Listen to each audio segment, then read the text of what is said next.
जिस बुलडोज़र कार्रवाई की शुरुआत एक विशेष समुदाय के लोगों को सबक सिखाने के लिए की गई थी, अब उसकी धमक और गरज दूसरे लोगों के कानों तक पहुंच रही है और ये एक न एक दिन होना ही था। तभी तो राहत इंदौरी साहब ने क्या खूब कहा था, लगेगी आग तो आएंगे घर कई जद में, यहाँ पे सिर्फ हमारा मकान थोड़ी है। ये चीज़ होनी थी और हो रही है और इसका शायद अंत नहीं होगा। एक एक करके चुन चुन के बहुत सारे लोग निस्तो नाबूद होंगे, उनके घर बिस्मार होंगे, ज़मींदोज़ होंगे। हालांकि मैं बुलडोज़र जस्टिस का सख्त विरोधी हूँ। न्याय व्यवस्था पर भरोसा रखने वाला कोई भी व्यक्ति इस तरह की कार्रवाई को कभी भी जायज़ नहीं ठहरा सकता है। बहरहाल लेकिन हो रहा है और ये होगा, इसे कोई नहीं रोक सकता है। दोस्तों आइए थोड़ा सा समराइज़ कर देते हैं, ये पूरा मामला असल में है क्या। दरअसल आपको याद होगा कि बीते 2 अक्टूबर सन 2023 को उत्तर प्रदेश के ज़िला देवरिया के एक गांव जिसका नाम है फतेहपुर और ये रुद्रपुर थाने के अंतर्गत आता है, वहां पर 6 लोगों की एक ही दिन में हत्या कर दी गई थी। हुआ यूं कि 10 बीघे की ज़मीन को लेकर 2 पक्षों में विवाद चल रहा था। एक पक्ष सत्य प्रकाश दुबे, दूसरे पक्ष प्रेम यादव। प्रेम यादव जिला पंचायत के पूर्व सदस्य थे, ये भी थे और सत्य प्रकाश भी थे, क्योंकि अब दोनों नहीं रह गए। 2 तारीख से पहले दोनों जिंदा थे, लेकिन अब दोनों नहीं हैं। एक तरफ जब 2 तारीख को प्रेम यादव की हत्या हो गई सुबह सुबह और प्रेम यादव के परिवार को पता चला कि ये हत्या सत्य प्रकाश दुबे के लोगों ने की है, उनके परिवार के लोगों ने की है, तो प्रेम यादव के परिवार और दूसरे लोगों ने लाठी डंडे लेकर के सत्य प्रकाश दुबे के घर पहुंचे और उनके परिवार के 5 लोगों को मार डाला। कुल मिलाकर के एक ही दिन में उत्तर प्रदेश के देवरिया में 6 हत्याएं हो गई, जिससे पूरा प्रदेश सन्न रह गया और उत्तर प्रदेश की कानून व्यवस्था पर एक बहुत बड़ा प्रश्न चिन्ह खड़ा हो गया। इस तरह जब एक ही दिन में 6 हत्याएं एक साथ हो गई, तो जाहिर है कि शासनिक और प्रशासनिक दोनों अमले को हरकत में आना था। हरकत में आया भी। शासन की तरफ से मुख्यमंत्री खुद देवरिया पहुंचे, सत्य प्रकाश दुबे के एक बचने वाले 8 साल के बच्चे से हॉस्पिटल में मुलाकात की और उसके साथ ही देवरिया ही से बीजेपी विधायक और पूर्व पत्रकार शलभ मणि त्रिपाठी वो भी पहुंचे। उन्होंने भी सत्य प्रकाश दुबे के परिवार वालों से मुलाकात की और साथ ही प्रशासनिक अमला भी पहुंच गया। इसलिए भी पहुंच गया ताकि किसी प्रकार की अब कोई गड़बड़ी ना होने पाए।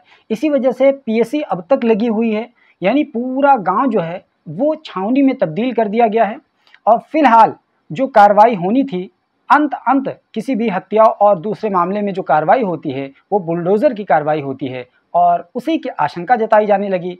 एक बड़ी सी इमारत नज़र आने लगी सबको और वो इमारत थी प्रेमचंद जो कि खुद मर चुके हैं, उन्हीं का मकान था। 2 मंजिला शानदार बना हुआ बड़ा सा मकान, उस पर लोगों की नज़र पड़ी और ये कहा जाने लगा कि अब तो इसकी खैर नहीं, क्योंकि ये यादव जी का मकान है। और अल्टीमेटली वही हुआ जिसकी लोगों को आशंका थी। राजस्व विभाग की टीम भी पहुंच गई, पुलिस प्रशासनिक अमला वहां पर मौजूद था और इस तरीके से राजस्व विभाग की टीम ने गुना और मीटर से उस पूरे इलाके की पैमाइश की, उस पूरे घर के आसपास की और ये पाया कि ये जो घर है ये कुछ हिस्सा अवैध रूप से बना हुआ है, यानी कि खलियान की सरकारी ज़मीन पर बना हुआ है और इसकी रिपोर्ट शासन को सौंप दी गई है और फिर कुछ ही दिनों में ये घर ज़मींदोज़ हो जाएगा और यहाँ पर मलबा ही मलबा आपको नज़र आएगा। जी हाँ, लगेगी आग तो आएंगे घर कई जद में, यहाँ पे सिर्फ हमारा मकान थोड़ी है। जो लोग बुलडोज़र जस्टिस पर खुशियाँ मना रहे थे, चाहे वो यादव जी हों, वर्मा जी भी हों, शर्मा जी हों, मौर्य जी हों, मिश्रा जी हों, कुशवाहा जी हों, कोई भी जी हों, सारे जी लोगों का नंबर आएगा, क्योंकि ये जो बुलडोज़र की कार्रवाई है ये वोट के गुणा गणित के हिसाब से चल रही है और जहाँ जहाँ आपका वोट गुणा गणित के हिसाब से बीजेपी के पाले में नहीं बैठेगा, आपका नंबर आना तय है।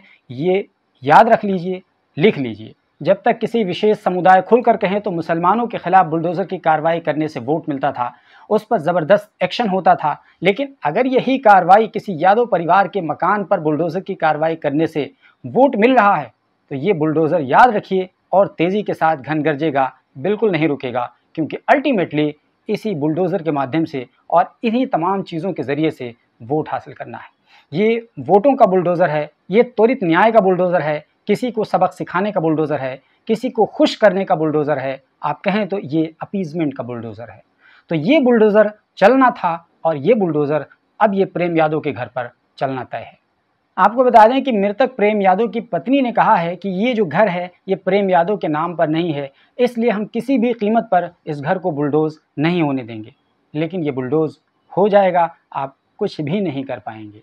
वहीं दूसरी तरफ एकमात्र ज़िंदा बच जाने वाले 17 साला लड़के, जो कि सत्यप्रकाश दुबे के लड़के हैं, उसका ये कहना है कि जिस तरीके से हमारे पूरे परिवार को ख़त्म कर दिया गया, हम ये चाहते हैं कि प्रेम यादव के पूरे परिवार को फांसी दी जाए। बहरहाल अब देखने वाली बात यह है कि इस देवरिया के जघन नरसंहार पर क्या कुछ एक्शन लिया जाता है और वाकई में क्या बुलडोज़र की कार्रवाई कर दी जाती है, और अगर बुलडोज़र की कार्रवाई कर दी जाती है तो फिर आप इंतज़ार करिए किसी और तीसरी कार्रवाई का और चौथी कार्रवाई का, और एक के बाद एक करके बहुत सारे बुलडोज़र की कार्रवाइयाँ इंतज़ार करिए। क्योंकि अगर उत्तर प्रदेश को देखेंगे तो आप पाएंगे कि तहसीलों में न जाने कितने अवैध कब्ज़े की दरखास्तें हैं, उसके बावजूद पहले तो न ही तहसीलदार, न ही लेखपाल, न ही पटवारी, कोई भी इस पर ध्यान नहीं देता है। बाद में किसी प्रकार की घटना हो जाती है, फ़ौरन उसकी पैमाइश होती है और पाया जाता है इसमें कुछ गड़बड़ी है, और फिर उसका घर बुलडोज़ कर दिया जाता है। ये है उत्तर प्रदेश में न्याय का तरीक़ा, और अगर यही तरीक़ा उत्तर प्रदेश में अपनाया गया तो आधा उत्तर प्रदेश आपको कुछ ही सालों में मिस्मार दिखेगा, केवल आधा ही आधा खड़ा दिखेगा। वैसे इस पूरी घटना पर आपको क्या कुछ कहना है, कमेंट बॉक्स में ज़रूर बताइए, और हमारे चैनल पर पहली बार आए हैं तो प्लीज़ ज़रूर सब्सक्राइब कर लीजिए।